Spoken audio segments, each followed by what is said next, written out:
Imagine करो कि आप एक ऐसे शहर में कदम रख रहे हो जहां हर घर शांत खड़ा है, सड़कें सन्नाटे में खिंची हुई हैं और एक भी इंसान नजर नहीं आ रहा है। दरवाजे खुले लटके हुए हैं, लेकिन अंदर कोई आवाज नहीं गूंज रही है। दुकानें भरी पड़ी हैं, कारें पार्क हैं, लेकिन खरीदने, चलाने या रहने वाला कोई नहीं है। थ्रिलर की शुरुआत लग रही है ना? लेकिन ये जगहें असली हैं। दुनिया भर में जो शहर कभी जिंदगी से गुलजार थे, अब सिर्फ यादों और हवा से हॉन्टेड हैं। चलो दुनिया के 5 सबसे मिस्टीरियस अबैंडन्ड शहरों पर एक नजर डालते हैं। सबसे पहले प्रिप्याट, यूक्रेन। यह शहर कभी लगभग 50,000 लोगों का घर था, ज्यादातर पास के चेर्नोबिल न्यूक्लियर पावर प्लांट के वर्कर्स के परिवार। लेकिन 1986 में डिजास्टर आया। चेर्नोबिल एक्सप्लोजन से खतरनाक रेडिएशन फैला और रातों रात प्रिप्याट को खाली करा लिया गया। लोग इतनी तेजी से भागे कि वे अपनी जिंदगी पीछे छोड़ गए। टेबल पर खाना, आंगन में खिलौने, घड़ियां उस घंटे पर हमेशा के लिए जम गईं जब जिंदगी रुक गई थी। आज प्रिप्याट ऐसा लगता है जैसे समय ने खुद इसे छोड़ दिया हो। अब चलो पूरब की ओर चलते हैं। हशिमा आइलैंड, जापान, जिसे गोस्ट आइलैंड भी कहते हैं। यह कभी हजारों कोल माइनर्स और उनके परिवारों का घर था। इमेजिन करो कि समुद्र में एक छोटे पथरीले द्वीप पर कंक्रीट के अपार्टमेंट ब्लॉक्स एक साथ क्रैम्ड हैं। जब कोयला खत्म हो गया और खदानें बंद हो गईं, तो लोग झुंड में चले गए। अब केवल क्रम्बलिंग इमारतें बची हैं, जो एक रेस्टलेस ओशन से घिरी हुई हैं। यह ईरी है, लगभग एक पोस्ट अपोकलिप्टिक मूवी के सेट जैसा। अगला, नमीबिया में कोलमानस्कॉप। दशकों पहले यह रेगिस्तानी शहर रिच था, लिटरली। रेत में हीरे खोजे गए थे और रातों रात एक छोटा जर्मन इंस्पायर्ड शहर उग आया। वहां अस्पताल थे, बॉलरूम्स थे, रेगिस्तान के बीचों बीच एक आइस फैक्ट्री भी थी। लेकिन हीरे हमेशा नहीं रहते। जब जीएम्स फीके पड़ गए तो लोग भी चले गए। आज रेगिस्तान कोलमानस्कॉप को वापस ले रहा है, ग्रेन बाय ग्रेन। रेत पुराने घरों को भर रही है, बाथटब्स, पियानोस और यादों को निगल रही है। Number 4, Krakow, Italy.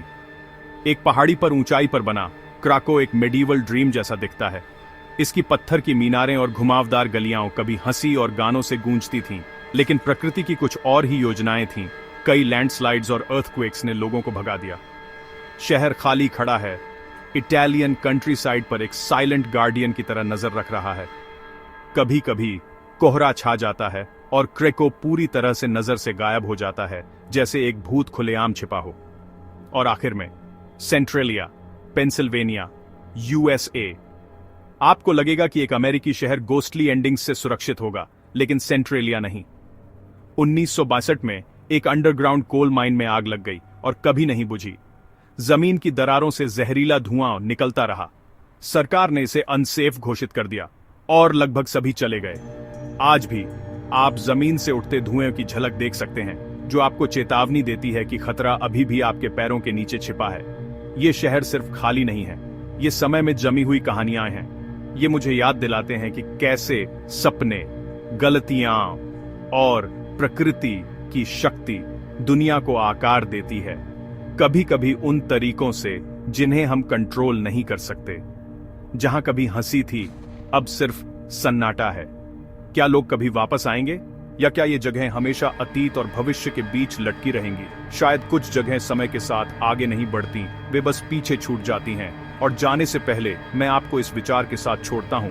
इमेजिन करो कि आप एक ऐसे शहर में चल रहे हो जहां घर, स्कूल और पार्क तैयार खड़े हैं, लेकिन आप अकेले इंसान हो। खाली सड़कों पर पार्क की हुई कारें, दुकानों में भरी हुई चीजें जिन्हें कोई कभी नहीं खरीदेगा। असली सवाल ये नहीं है कि ये शहर खाली क्यों है, बल्कि रातों रात हर कोई कहां चला गया। खाली होने लगी और लोगों को समझ आ गया, अब यहां कोई भविष्य नहीं है। एक एक संगीत करके लोग शहर छोड़ने लगे, कोई जल्दी में, कोई मजबूरी में। किसी ने पीछे मुड़कर नहीं देखा। आज बॉडी ऐसा लगता है जैसे समय ने इसे जकड़ लिया हो। दुकानों में सामान अब भी रखा है, घरों में बिस्तर, मेज और कुर्सियां वैसे ही पड़ी हैं। ऐसा लगता है जैसे लोग बस थोड़ी देर के लिए बाहर गए हों और अभी लौट आएंगे। बॉडी डरावना इसलिए नहीं है क्योंकि यहां कुछ टूटा हुआ है, बल्कि इसलिए क्योंकि यहां सब कुछ ज्यों का त्यों है। नंबर 1 पर है प्रिप्याट, यूक्रेन, वो शहर जो बिना टूटे ही मर गया। प्रिप्याट किसी युद्ध में नहीं टूटा। यहां कोई बम नहीं गिरा, कोई इमारत नहीं ढही। सड़कें आज भी मौजूद हैं, स्कूल और अस्पताल आज भी खड़े हैं, फिर भी यह शहर मरा हुआ है। वजह है एक ऐसी चीज जो दिखाई नहीं देती, लेकिन आज भी जान ले सकती है। प्रिपियट एक प्लंट सिटी था।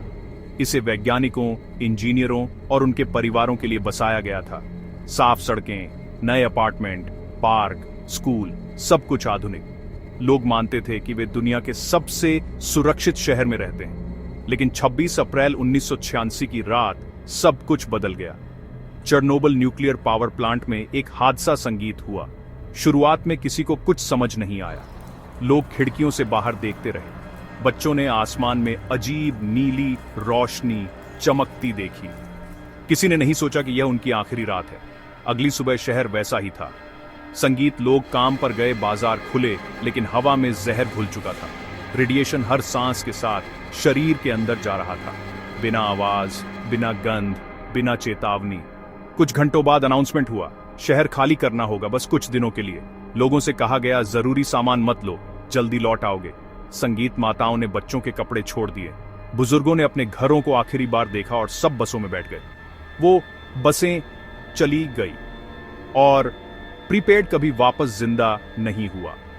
आज स्कूलों में बच्चों के बैग पड़े हैं, क्लासरूम में किताबें बिखरी हैं, फर्श पर सैकड़ों गैस मास्क पड़े हैं जो कभी बच्चों के चेहरे पर फिट ही नहीं हुए थे।